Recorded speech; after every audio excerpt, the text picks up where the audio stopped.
Hi guys, what's up? Welcome to Nothing Geek TV. And today I got Moto G second generation smartphone with me. So you must be thinking why I'm bringing up this video since it's an old smartphone. It was launched in late 2014. But the thing is, this phone has been updated to Android Lollipop. So I haven't installed the update yet. I'll just show you. It's running Android KitKat 4.4.4 as you can see, and the system update, it's available. Installation time, it's saying it will take 15 minutes. So before I start with the update, I would like to show you what KitKat had before in this phone and what changes came up after the installation of Android Lollipop. So guys, starting with the notification bar, you can see the phone is still on Android KitKat. So the notification bar is not displaying any notification. I have to manually swipe from the top of the screen to check for any notification. Apart from that, I can only jump to the camera app directly. So while in the Lollipop update, guys, as you can see, this is notification screen of Android Lollipop operating system. The notifications are displayed on the lock screen itself. Moreover, I also, apart from the camera option, I also have the option to directly jump to the dialing pad. Swipe right for phone.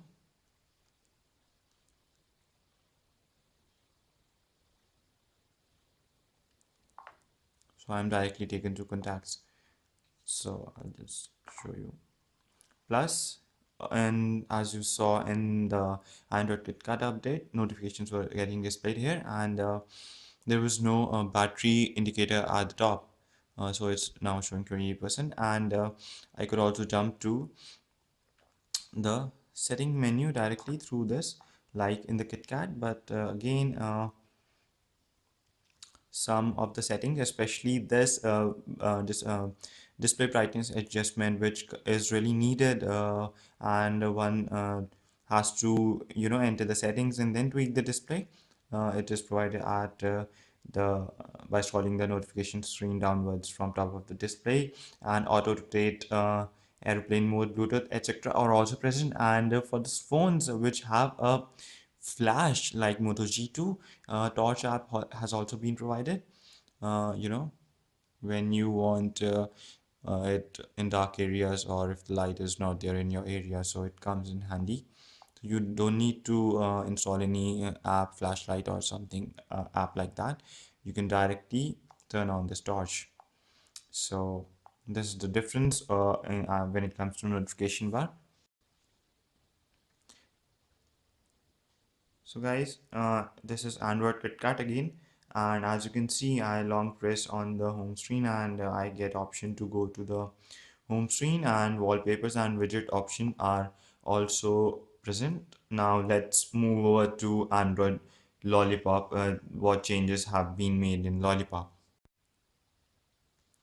So friends, this is a Lollipop home screen, and I'll just long tap on the home screen, and it's similar. I'm getting the widgets available on my two home screens. The only difference being the setting option is available. Now this is not the normal setting, but the Google Now setting and search and now card setting are available on the screen. So I can turn on and off Google Now. I've turned it off. Get Google Now, I have to install that. Phone search, I can search anything on the phone. App, which includes I can uncheck and check whether I want to include app search, name of installed app, Google Chrome history, contact data, or music. So this was the second difference which has been changed in Lollipop. Thirdly, we'll talk about the notification bar, guys. As you can see, it only lists the notification, emergency calls, no service. Right now, we haven't inserted any SIM. I can clear this all these three notification by the this staircase kind of button. You must already be knowing this, and I can move to further settings, adjust brightness, access my Wi-Fi, Bluetooth off, airplane mode, switch my SIMs or check my SIMs, and go to settings by pressing this top right button. Now let's see what's in the Lollipop. In the Lollipop update, guys, it's like a dual notification screen. The first time you scroll it, it shows your all the notification. Uh, and if you scroll the notification downwards, you are taken to the display, like I told, on a notification bar, and all the shortcuts, Wi-Fi, auto date, torch, location, and other stuff. Also, you can directly jump to the setting by using this nut button, and the amount of battery is displayed here. Plus, if you want to clear the apps, you can always swipe left or right, or the staircase tool is present at the bottom rather than at being top, which was the case with the KitKat. So guys, these back home and background application button, these are the standard KitKat functions, and they have been changed in Android Lollipop update. So let's see what changes have been made to these standard buttons in the new update. In the new update, guys, these back, home, and background apps button have taken the shape of geometrical figures, precise geometrical figures to say. This back is a triangle, home is a circle, and the background apps is a square. As far as contact menu is concerned, let's go to the contact, and as you can see, the first name of all the contacts is in the capital letter, the first letter, and it's in square form, and mobile network is not available, so I cannot make a call. The dialing pad, this is the standard dialing pad which Android KitKat gives us. Now let's move over to Lollipop. Friends, in the Lollipop, the contacts have gone smaller, and instead of squares, I'm having the first letter of the name in a circular format. So I prefer that bigger square of and bigger contact display of that Android KitKat. And but one thing they have included here is that you can directly jump to the dialing pad via this round circular button at the bottom. So this is what change has been done in Android Lollipop update. What about the camera app, guys? So seeing the camera app, I'll just show you what all settings are available in KitKat. HDR feature, flash on off feature, focus mode, location mode, photo can be saved to the SIM card if SIM card is inserted. It's not in there yet. So I have to simply tap on the stream to click the image, and again on the video I just have to tap this video button to start the video. uh, Swipe left, I'm taken to the image gallery, and back I'm brought again to the camera app. So let's see what changes have been made in the Lollipop, any improvements. Although not many changes have been made to the camera app when it comes to the Lollipop update. We'll just check the settings. Same HDR, flash, focus, video, timer, whether you want to save the image to memory card directly, and shutter sound settings. All these settings are the similar settings which were present in the KitKat. Again, if I tap on the video icon, it starts recording automatically. I don't have to tap it again. I have to stop it right there, and if I swipe it leftwards, I am taken to the gallery. So the camera is exactly the same. Shutter speed has not differed much in the update, and things have remained when it came to camera in the Lollipop update, guys. Now let's go for the free RAM, guys. Now to be specific, the apps from the standard apps installed in the phone are Geekbench 3, Enter2 Benchmark, Go IBIBO, and 3D Mark app. Basically, three synthetic benchmark apps and one extra Go IBIBO app. Rest are all standard apps. I haven't made any changes, so I'll just show you the amount of RAM which is available, which is really important. So guys, as you can see, 664 MB RAM has already been used, and 206 207 MB, it's dynamic in nature. 207 MB just went one up, is free for me. And internal storage, 2.8 GB is used, 10 GB is free for me. I hope you can read that. These are a couple of important things. Now let's move over to Lollipop version. How much RAM space is available, if more RAM is available to the user, and what happens. Let's check out. So this is Lollipop screen, guys, you're again looking at, um, and we're talking about free RAM.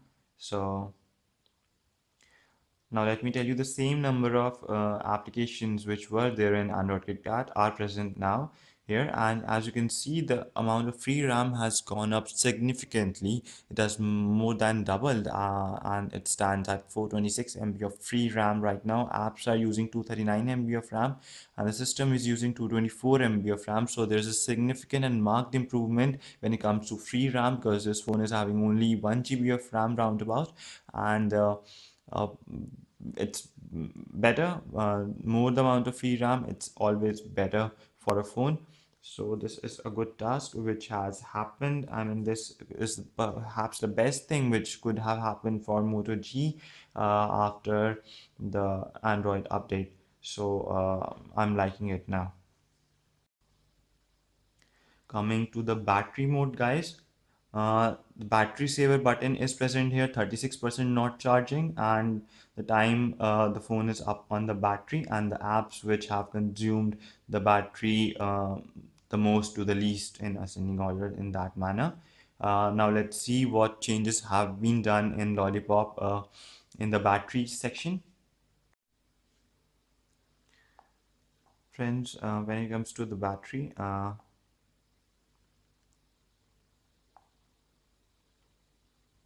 as you can see, the battery menu has been completely tweaked, and although it's also showing the apps which are using screen and Android system, I'm currently no background apps are running, which are using the RAM available and the battery, of course. So apart from the battery current amount of battery, is also showing what time is left until which the battery drains out completely. So this is a good addition. You will always get to know how much uptime you have and when you need to plug exactly.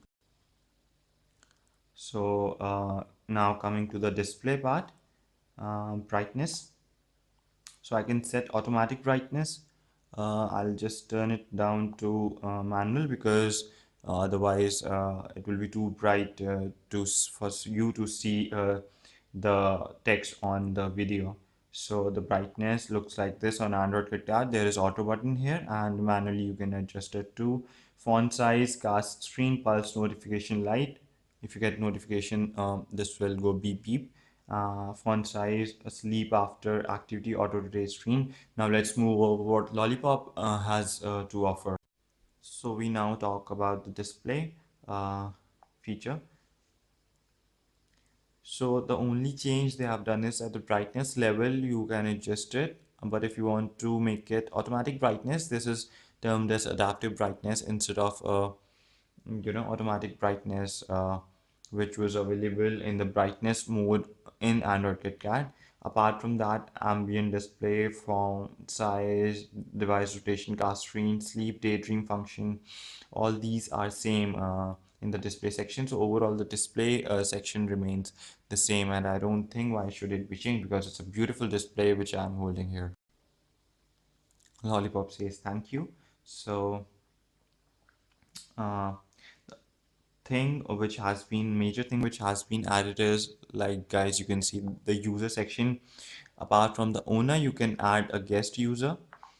Switching to guest, wherein you can lock some things which you don't want your guests to access. This works just like the Windows OS, where you can, maintain your. Apart from that, guys, in settings menu, nothing much has changed. Things are almost similar. Accounts, add account, apart from the Google account. About phone thing, you should see this is update 5.0.2 update. Many phones are still on Nexus phones, especially are on 5.0.0 update. This is 5.0.1 update. This is on 5.0.2 update. The next update will be 5.1, where many bugs and issues. There are still many bugs and issues in this phone.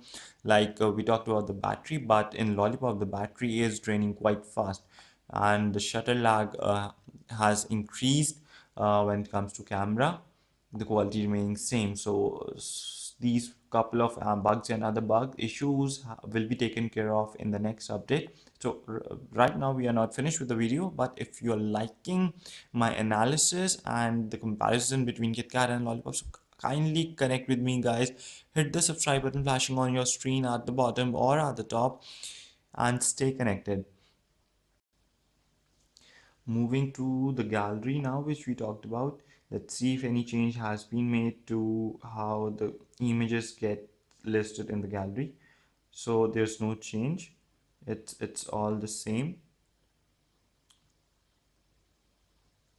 The colors have been changed, and you can traverse to videos, camera roll, highlight. So not a significant change, I would say, only minor tweak when it comes to the gallery.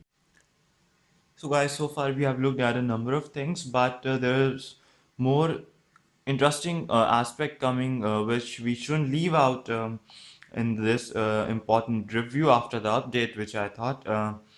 So interesting part is to see whether the benchmark score of the phone has shown some improvement after the update. Now we can't expect a major improvement, but some minor improvement should be there. So enter to benchmark score 18613, guys. You can note it, 18613. The phone is ranked below Asus Zenfone 5, 18613. Okay, so Android 4.4.4 32-bit operating system. Same, we'll check for Geekbench. Single core score 339. I'm again telling you, single core score does not matter that much, because most of games and apps will require multitasking, in which multiple cores will come into play. So multi-core score is 1139. So multi-core, the phone is ranked placed around above Samsung Galaxy S3 and below Sony Xperia Z. So now let's see how the benchmarks have performed in Lollipop operating system. So friends, as you can see, the score of 18613 has improved a little bit to 18828. So that's a good thing. How the phone is still ranked below Asus Zenfone 5, because score has not improved significantly, which is not a surprise. Uh, the Android version is 5.0.2 32-bit operating system. Let's check on the Geekbench also. So the Geekbench 3 is giving it a score of 1159, which is again 20 points up than the earlier score of 1139. So again, there won't be much of a difference when it comes to the comparative ranking. As you can see, the operating system here too is 5.0.2. So guys, overall, it's like some things are positive with the updates and some things are negative with the updates. That is the case with almost all the updates of the Android OS. The look and feel of the system has changed overall. Some things have remained same, while as you can see, the menu background has gone white. The color scheme has been changed. You can earlier there was a tiled sequence of the apps, Now, now it's more like files arranged in a folder. So this is interesting concept. The color scheme has been tweaked a bit. So apart from that, guys, the battery drain and the camera lag issue still remain. Hope they will be refined in the next update. Uh, Overall, I'm quite satisfied with the update. Now let's see again the amount of apps which are running, since earlier we were not running the two apps. Still, I'm having 486 MB of RAM free, 488 MB of RAM free. So there's optimization of the RAM available on the system. This is a huge plus for Moto G, especially on this new update. So it gets a thumbs up from my side. Overall package is really nice, even though the phone is a few months old now. But the look, the display, the build, we have reviewed it earlier too. For that you need to subscribe, guys. Like, if you're watching this video, you're liking it, we keep coming up with reviews and reviews when the updates arrive.